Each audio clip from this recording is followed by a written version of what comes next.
In verse 8 it continues, Ke ipen o theos to Noe, and God said to Noah, Ke tis eosaf tu, and to his sons, legon, saying, Idhu ego, I, the ego, anistimi tin diathikin mu, imin, I raise up my covenant.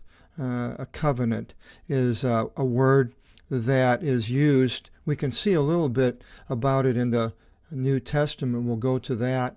And it says in Hebrews 9:17, for a will with, we'll go to 16. For where there is a will, and here's the diathikin, the same word, and I use will there because it's obvious from the context that it is a will. For where there is a will, it is necessary for the death, of the one ordaining the will to come to bear. For a will with the dead is firm, since not at any time does it prevail when the one ordaining the will lives. So a person makes a will for when he dies, and the heirs don't always know there's a will. They don't know what's in the will. So it can be just one person making it. And then the case back here in Genesis, God is making this covenant with the seed of Noah and his children, and it continues, Ke pasi psiki zosi met imon, and every living soul after you. The psiki, we have psyche, and zosi, zoo. Apo orneon, ornithology for studying of birds. Ke apo katinon, and from cattle. Ke pasi tis thereis, tis geese, geology for geese, and with all the wild beasts of the earth. Osa esti meth imon, as many as are with you. Apopanton ton exelthon ton ek tis kivotu, from all of the ones coming forth from out of the ark. So this is what his covenant is with. Ke stiso, verse 11, tin diathikin mu prosimas, and I will establish my covenant with you. Ke uk apothanite pasa sarx eti apo tu idatos tu cataclysmu, and all flesh, sarcophagus, will not die any longer from the water of the cataclysmu, the flood. Ke uk este eti cataclysmos idatos tu kataphthire pasantigin, and there shall not be any longer a flood of water to lay waste the earth. He doesn't say he's not going to lay it waste in the future, but not with water. In verse 12, Ke ipen o theos pros Noe, tuto to Simeon tis diathikis o ego didomi anameson imu ke imon. And God said to Noah, this is the sign, the semaphore, Simeon sign, of the covenant which I execute between me and you. Ke anameson pasis psychis zois, and between every living soul, again the psyche, osa esti met imon is geneas Ionios, for eternal generations, and Genias, the generation right down there, and eternal.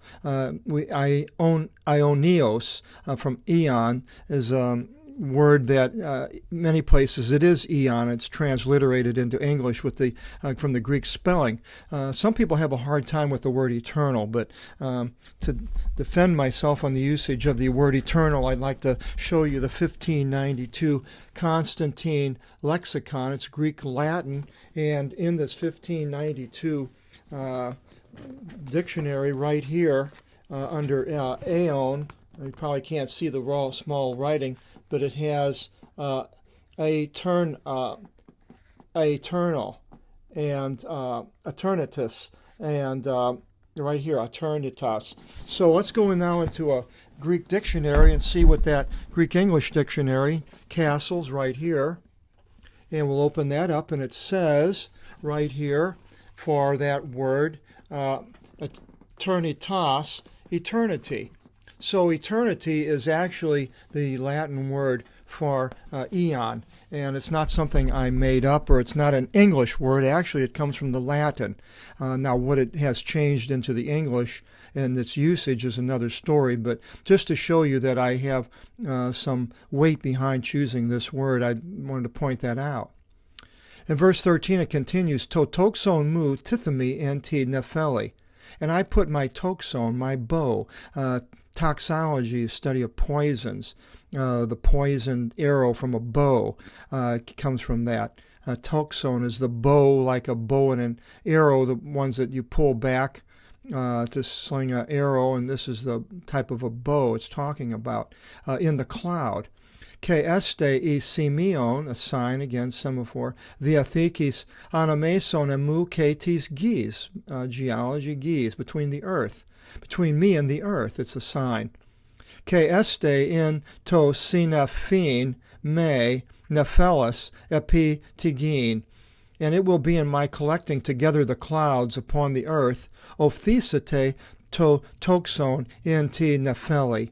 The bow will be seen in the cloud. So the covenant between me and the earth is a figure of speech, and the earth being the people on the earth, as it goes and explains, being seen. So it's being seen by people in the cloud. And 15, Ke menis thesome, meni, we have a mention, has to do with memory, remember. Tis diathekis mu, e estin anameson emu ke imon, and I will remember my covenant, which is between me and you. Ke anameson pasis psychis zosis in pasi sarki, and between every living soul among all flesh, humans and animals.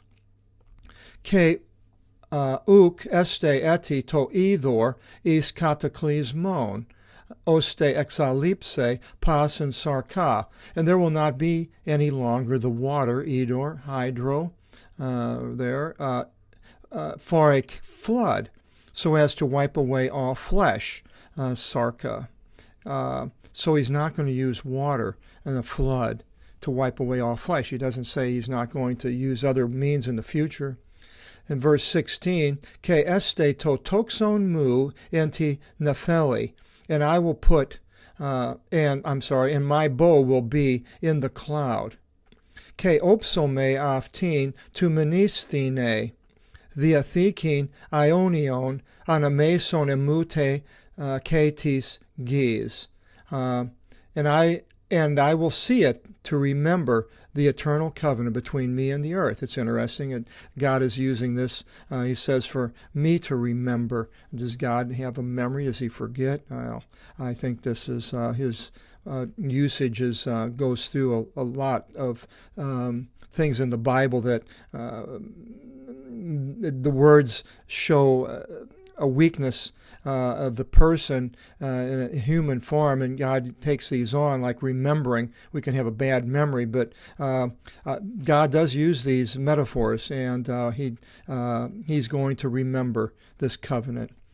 Ke anameson psychis zosis, and between the living soul, e estin in pasi sarki epitis gis, which is in all flesh upon the earth. So also the people and the animals will have it. Ke ipenotheos tonoe, tuto to Simeon tis diathekis is diathemin, anameson emu ke anameson pasis sarkos e estin epi tis gis. And God said to Noah, This is the sign of the covenant of which I ordained between me and between all flesh which is upon the earth.